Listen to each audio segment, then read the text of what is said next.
en la remodelación de este servicio, porque aunque se hizo nuevo para Manuel en aquel entonces, en el 2006, tú sabes el deterioro que llevan las cosas en un hospital. Y entonces tomamos estas 12 camas, de hecho Julio tiene ahorita 8 en un servicio y 8 en aislamientos dispersos. Y como Dios todo lo hace perfecto, aquí había 16 camas también, 4 en un área de aislamiento y 12 en un área común. Y le pusimos un doble aislamiento previendo la posibilidad de hacer un trasplante de médula ósea en un futuro cercano, ¿verdad? Realmente nosotros lo que hicimos fue un camino y esto era un paso previo a poder hacer el trasplante de médula ósea, porque si no, no es posible, ¿verdad? Y cuando hablamos de trasplante, Marta, pues obviamente el trasplante renal que pues inicia, como tú cuentas, como que abrió el camino en alguna forma y ahora pues ya se está haciendo más frecuentemente. El trasplante médula ósea que viene, también está el proyecto de los trasplantes hepáticos, que el trasplante hepático ha tenido pues mucho trabajo a su alrededor. Han habido embajadas como la de Taiwán, por ejemplo, que ha contribuido mucho financieramente y con la formación de recurso humano. Pero como todo esto es parte de un conjunto y como tú bien lo dices, pues los colegas médicos, ellos tratan de cubrir sus necesidades para dar esa atención que le quieren dar al guatemalteco, pero con recursos muy escasos. Y la parte del trasplante hepático, ¿cómo integra dentro de Donaré? Porque obviamente pues habrá colegas que se enfocan en la córnea, otros se enfocan en el riñón, pero la visión es un trasplante. En Estados Unidos, por ejemplo, hay gente que dice, mire, yo voy a donar todos mis órganos. Claro. ¿Cómo está la parte del trasplante hepático? Fíjate que, solo haciendo un paréntesis antes de contarte de esto, esa es la diferencia de lo que hacemos nosotros y los médicos, ¿verdad? El médico nefrólogo quiere el riñón, el médico oftalmólogo quiere la córnea, el médico hematólogo quiere la médula ósea, pero nosotros queremos todo. ¿Por qué? Porque de algo que te vas a llevar a la tierra y se lo van a comer los gusanos, nosotros lo convertimos en vida. Y por eso es que tal vez Fundación Donaré ha sido un facilitador para que estos procesos se den. Esa es la diferencia, ¿verdad? El trasplante hepático, pues realmente estuvo en varios lugares viendo dónde se podía hacer. Originalmente estuvo en el Hospital Roosevelt, creo que en el militar antes, luego en el Roosevelt, en el Hospital General llegaron a ver las instalaciones, no estuvieron de acuerdo, finalmente se había hablado del INCAN y en septiembre del año pasado el señor ministro de Salud le confió a esta fundación el que lo desarrolláramos y que lo lleváramos a cabo y que pudiéramos ver cómo lo implementábamos y cómo lo podíamos hacer. Nosotros no escogimos el Hospital General porque realmente pensamos que era el más grande, no, lo escogimos porque ya Manuel Toledo trabajaba ahí el trasplante, porque ya existía una cultura de donación en la cual los médicos ya estaban metidos y porque era más fácil echarlo a andar en un lugar donde ya se hacía que en un lugar donde nunca se había hecho. Entonces, montándonos en el andamiaje que ya tenía Manuel, hicimos el laboratorio de histocompatibilidad y hemos construido estas unidades. De tal manera que los médicos que fueron a Taiwán, que es un radiólogo, 2 anestesiólogos, 3 cirujanos y una enfermera, hasta donde entiendo, ya están en el Hospital General. Los insertamos en el cuerpo médico del Hospital General con las condiciones de la especialidad de cada uno, de acuerdo con los jefes de cada departamento, porque también hay que tener ese respeto hacia las autoridades, ¿verdad? Y la medicina es jerárquica. Entonces, de acuerdo a ellos, nos sentamos todos en una mesa y empezamos a ver las necesidades de cada uno para dejarlos ingresar, por así decirlo, al hospital. Los muchachos están ahí, están haciendo bien su trabajo, los cirujanos están en cirugía con el doctor Solares, los anestesiólogos con la doctora Cifuentes, el radiólogo está con el doctor Montenegro y todos se incorporaron a sus áreas. ¿Qué estamos haciendo ahorita? Había que crear una serie de infraestructura para que la Embajada de Taiwán pudiera donar el equipo que se necesita para hacer el trasplante hepático posible. Todos los trasplantes tienen un camino, ¿verdad? No es nada más que hoy vamos a agarrar y vamos a hacer el trasplante de corazón, no se puede.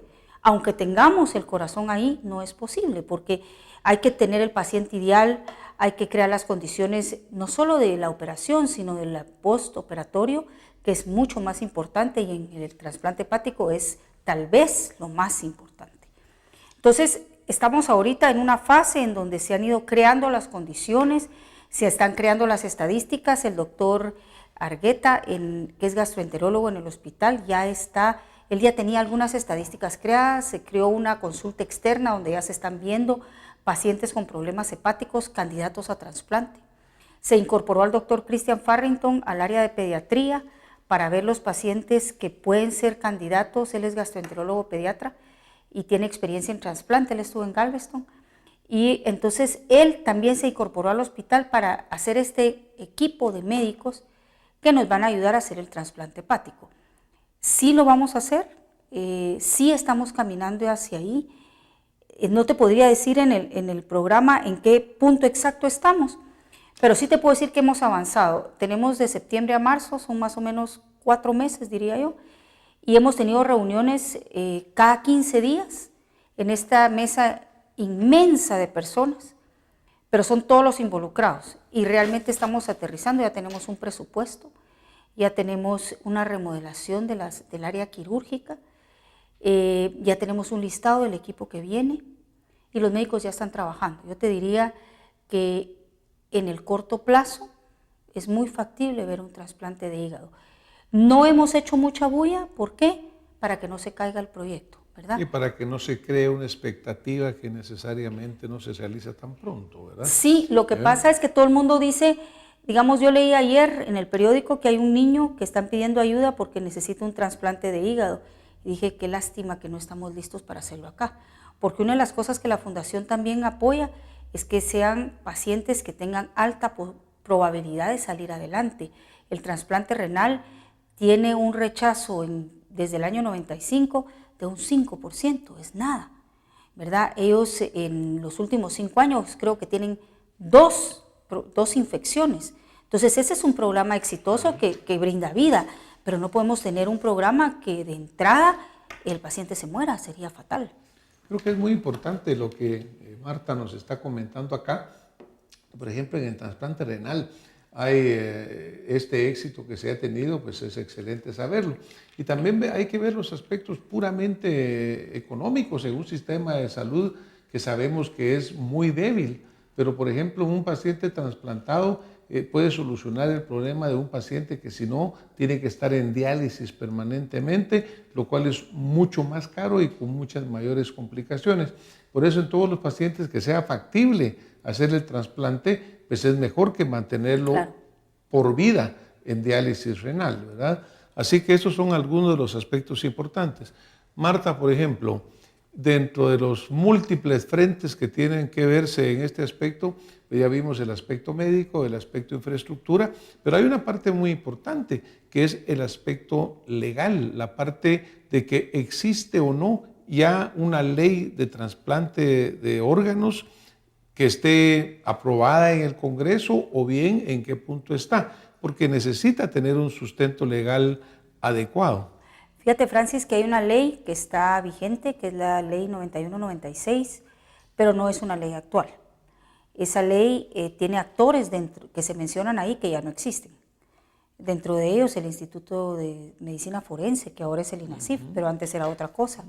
Y una serie de instituciones del Ministerio de Salud que ya no existen. Entonces desde el año 2009 se hizo una mesa grande también, donde todos los actores que tenían que ver con trasplante, las universidades, el Colegio de Médicos, los hospitales, el ICS, también está el Ministerio Público, el INASIF, todos nos sentamos a revisarla y a ver qué podíamos hacer para cambiarla. De tal manera que se creó un proyecto consensuado entre las autoridades del ICS, la parte legal del ICS y la parte legal de salud pública, y generamos un proyecto único que presentamos al Congreso. En esa oportunidad pensamos que se había dado lectura y que estábamos ya en el camino, pero resultó que no. Entonces el año pasado el licenciado Roberto Kessler nos hizo el favor de recibirnos, él es el presidente de la Comisión de Salud, y él se metió de lleno a ver dónde estaba la ley. Y resultó que la ley tenía que salir, emanar de la Comisión de Salud, llegar al Congreso y regresar de nuevo para obtener un dictamen. Eso se hizo el año pasado. Él inclusive me pidió que hiciéramos la última revisión, porque me dijo, mire, si nos metemos a cambiarla va a ser un problema. ¿Y por qué una nueva ley? Porque se cambió más del 30% de la ley actual. Entonces era necesario promulgar una nueva ley.